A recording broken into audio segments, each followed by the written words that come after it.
పట్ల అందరం కూడా నిజంగా కన్సర్న్ చూపించాలి. ఆంధ్రప్రదేశ్ రాష్ట్ర ప్రజలు కానీ వారికి తెలియని ఒక విషయం ఏంటి అంటే ఈ దేశంలో ఆంధ్రప్రదేశ్ నిరుపేద దేశం అయ్యి ఉండొచ్చేమో కానీ మా ముఖ్యమంత్రి గారు మాత్రం ఈ దేశంలోనే అత్యధిక రిచెస్ట్ సీఎం ఆఫ్ ఇండియా. 931 కోట్ల రూపాయలు ప్రకటించి ఆస్తులు ఈ దేశ చరిత్రలోనే తన రికార్డుని ఇంక ఎవడూ అందుకోలేని స్థాయికి ఎదిగినటువంటి ఒక నిగర్వి, ఒక రాజకీయ దురంధరులు, నిజాయితీకి మారుపేరైనటువంటి ఒక ప్రముఖ సీనియర్ పొలిటీషియన్ ఈ దేశంలోనే. లా అండ్ ఆర్డర్ అంటే ప్రాణంగా, ఏం తింటావయా నువ్వు అంటే లా అండ్ ఆర్డర్, ఏం తాగుతావయా అంటే లా అండ్ ఆర్డర్, ఏం కప్పుకొని పడుకుంటావయా అంటే లా అండ్ ఆర్డర్. అంటే లా అండ్ ఆర్డర్ని శ్వాసగా, లా అండ్ ఆర్డర్ని జీవితంగా, లా అండ్ ఆర్డర్ని మాత్రమే తినేసి తాగేసి పడుకునేటువంటి ఒక అద్భుతమైనటువంటి ముఖ్యమంత్రి చంద్రబాబు నాయుడు గారి ప్రతిభ ఈ దేశంలో అందరి ముఖ్యమంత్రుల కంటే రిచెస్ట్ సీఎం ఆఫ్ ఇండియాగా వెళ్ళటం అనేది ఓ పక్క బ్యాలెన్స్డ్గా లా అండ్ ఆర్డర్ని మెయింటైన్ చేస్తూ, బ్యాలెన్స్డ్గా రాజకీయాల్లో ఏ విధమైనటువంటి ఒక చిన్న తప్పు కూడా చేయకుండా విజాయితీగా విలువైనటువంటి రాజకీయాలు, 2 ఎకరాల నుంచి ఈరోజు కొన్ని లక్షల కోట్ల రూపాయలకు అధిపతి అయినటువంటి వైనం నిజంగా రేపొద్దున ఎన్ని సినిమాలు తీసినా, బయోపిక్లు తీసినా కూడా ఎవరికి అందదు. నాకు తెలిసి చంద్రబాబు నాయుడు గారి జీవితాన్ని ఒక బయోపిక్గా చేస్తే ఆస్కార్ అవార్డు గ్యారంటీ, ఖచ్చితంగా వస్తుంది ఆస్కార్ అవార్డు. అంత గొప్ప దార్శనికులు మన ముఖ్యమంత్రి చంద్రబాబు నాయుడు గారు యొక్క చరిత్ర ఈరోజు రాష్ట్ర ప్రజల ముందు ఒక ఆధారాల రూపంలో పెట్టాలనేటువంటి ఒక చిన్న ప్రయత్నం ఇది. ఎందుకంటే ముఖ్యమంత్రి గారి యొక్క ఖ్యాతి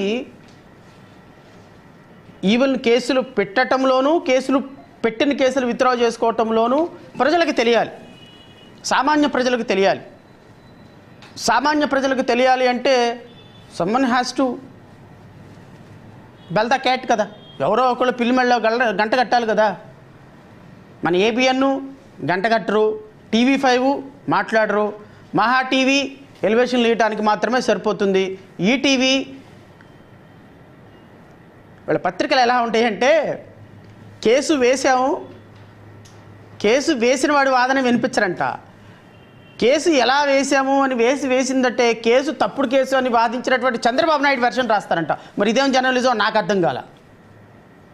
సహజంగా జర్నలిజం అంటే వాదన వినిపించిన వాళ్ళు ఏం వాదన వినిపించారో అవతల పక్క వాళ్ళు రాస్తారు. ఇది జర్నలిజం, నాకు తెలిసినటువంటి జర్నలిజం. ఎందుకంటే కొద్దిగా గొప్ప నేను కూడా ఒక పేపర్కి జర్నలిస్ట్గా పనిచేశాను కాబట్టి ఒక 6 నెలల కాలం పాటు ఒక జర్నలిజం స్కూల్లో కొంత ట్రైనింగ్ తీసుకున్నాను కాబట్టి నాకు కూడా కొంత అవగాహన ఉంది జర్నలిజం అంటే. సహజంగా నేను కేసు వేసాను అనుకోండి, పలానా వ్యక్తి కేసు వేశారు, పలానా వ్యక్తి ఇది తప్పు అన్నారు, పలానా వ్యక్తి ఇది కరెక్ట్ అన్నారు అని చెప్పి దీనికి ప్రతివాది ఇలా కాదు ఇది తప్పు అన్నారు అని చెప్పేసి అది జర్నలిజం అంటే. ఇది రివర్స్ జర్నలిజం. ఈ రివర్స్ జర్నలిజంలో కేసు వేసినవాడు ఎవడు, కేసు ఏం ఆర్గ్యుమెంట్ చెప్పాడో అనవసరం, వాళ్ళు ఏం వాదన వినిపించారు అనేది హెడ్డింగ్గా పెట్టి రాసేటువంటి ఒక గొప్ప జర్నలిజం ఉన్నటువంటి ఈ రాష్ట్రంలో వాస్తవాలు ఎవరికి తెలుస్తాయి? వాస్తవాలు ఎవరికి తెలుస్తాయి? వాస్తవాలు చెప్పడానికి ఎవరు సిద్ధంగా ఉన్నారు? వాస్తవాలు రాయటానికి ఎవరు సిద్ధంగా ఉన్నారు? వాస్తవాలు అంగీకరించడానికి ఎవరు సిద్ధంగా ఉన్నారు? నేను గౌరవ ముఖ్యమంత్రి గారిని నేను ఈ సందర్భంగా అభినందిస్తున్నా. దేశ చరిత్రలో అత్యంత రిచెస్ట్ సీఎంగా అయినటువంటి మీరు ఇంత పూర్ స్టేట్కి ముఖ్యమంత్రిగా ఉండి ఈ రాష్ట్రం యొక్క ప్రజల ప్రగతి కోసం, వారు జీవన ప్రమాణాలు పెంచడం కోసం మీరు పడుతున్నటువంటి కృషి, మీరు చేస్తున్నటువంటి కృషి, మీరు పడుతున్నటువంటి తపన అనిర్వచనీయం. నా భూతో నా భవిష్యత్. Top positions Chandrababu Naidu 931 crores తోటి ఈ దేశంలోనే రిచెస్ట్ సీఎం. సెకండ్ పొజిషన్లో ఎవరున్నారు అంటే Pema Khandu, BJP Arunachal Pradesh chief minister. ఇతనికి 332 కోట్ల రూపాయలు. అంటే చూడండి, 931 కోట్ల రూపాయల నుంచి రెండో పొజిషన్ అంటే 332 కోట్ల రూపాయలు అంటే అరుణాచల్ ప్రదేశ్ సీఎం గారికి అసలు చంద్రబాబు నాయుడు గారిని ఇంకొక సుదీర్ఘమైనటువంటి ఇంకొక 50 సంవత్సరాల్లో కూడా అందుకోలేని స్థాయికి ఒక రిచెస్ట్ సీఎంగా అయిపోయినటువంటి ఘనమైన చరిత్ర రాష్ట్ర ప్రజలు తెలుసుకోవాలి. 3వ పొజిషన్లో ఉన్నారు సిద్ధరామయ్య గారు. పాపం ఈయనకి 51 కోట్లు. సిద్ధరామయ్య కర్ణాటక చీఫ్ మినిస్టర్, ఈయనకి 51 కోట్ల రూపాయలు ఆస్తుందంట. అఫీషియల్గానే అసలు వీళ్ళు చంద్రబాబు నాయుడు గారి దరిదాపుల్లో కాదు కదా, అసలు చంద్రబాబు నాయుడు గారిని బీట్ చేయాలి అనేటువంటి ఆలోచన ఈ దేశంలో ఉన్నటువంటి 5,000 మంది ఎమ్మెల్యేల్లో లేకపోతే 29 మంది ముఖ్యమంత్రుల్లో ఏ ఒక్క ముఖ్యమంత్రికి లేని చరిత్ర ఈరోజు గౌరవ ముఖ్యమంత్రి గారు సాధించినందుకు మనం ఈ ఉగాది పర్వదినాన ప్రతి ఒక్కళ్ళకి కూడా మన తెలుగువాడు సాధించిన విజయంగా గొప్పగా చెప్పుకోవాలి అనేది చెప్పటం కోసం ఈరోజు ప్రెస్ మీట్ ఏర్పాటు చేశాం. అయితే పాపం పిచ్చిగా ఏం సంపాదించుకోవాలో ఎలా సంపాదించుకోవాలో తెలియదు అనుకుంటా పాపం మమతా బెనర్జీ గారికి వెస్ట్ బెంగాల్.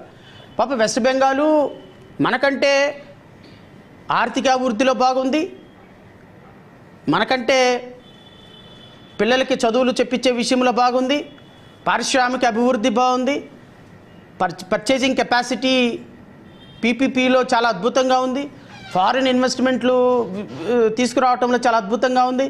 ఇంత వాటిల్లో ఉన్నటువంటి గొప్పగా ఆంధ్రప్రదేశ్ రాష్ట్రం కంటే చాలా గొప్పగా ఉన్నటువంటి రాష్ట్ర ముఖ్యమంత్రి యొక్క ఆస్తులు 15 లక్షల రూపాయలు.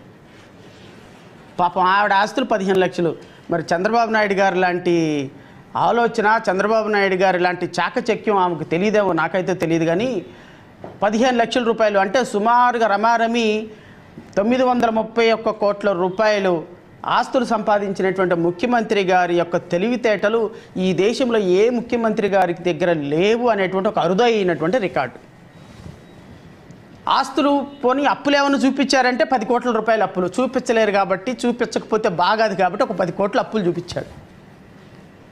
ఇదంతా అఫీషియలే. ఇంకా అన్అఫీషియల్ చెప్పుకుంటా పోతే ఒక 20 లక్షల కోట్ల రూపాయలు. ఏం తింటామయ్యా మనం అంటే పెరుగన్నం నిమ్మకాయ పెద్ద. ఏం చేసుకుంటాం 20 లక్షల కోట్ల రూపాయలు?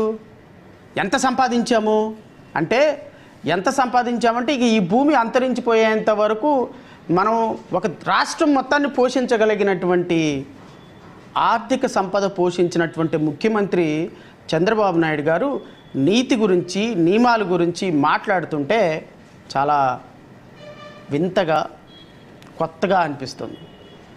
చాలామంది అడగొచ్చు, ఏంటంటే తప్పే ఉంది, ముఖ్యమంత్రి గారు సంపాదించుకోకూడదా, ముఖ్యమంత్రి గారికి ఆస్తులు ఉండకూడదా? అవును, ఆయన చాలా అద్భుతమైనటువంటి తాత్వనికులు, హెరిటేజ్ సంస్థ పెట్టారు, రకరకాల బిజినెస్లు చేశారు.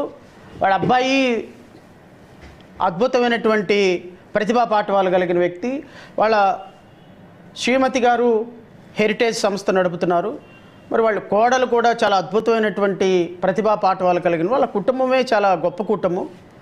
సో కాబట్టి వాళ్ళు ఈ విధంగా సంపాదించుకోవడంలో తప్పు లేదు కదా అని అనొచ్చు. ఎస్, కాదనటం లేదు నేను. కానీ ఇంకో అరుదైన రికార్డు సృష్టించినటువంటి దాని గురించి కూడా రాష్ట్ర ప్రజలకు చెప్పాలి.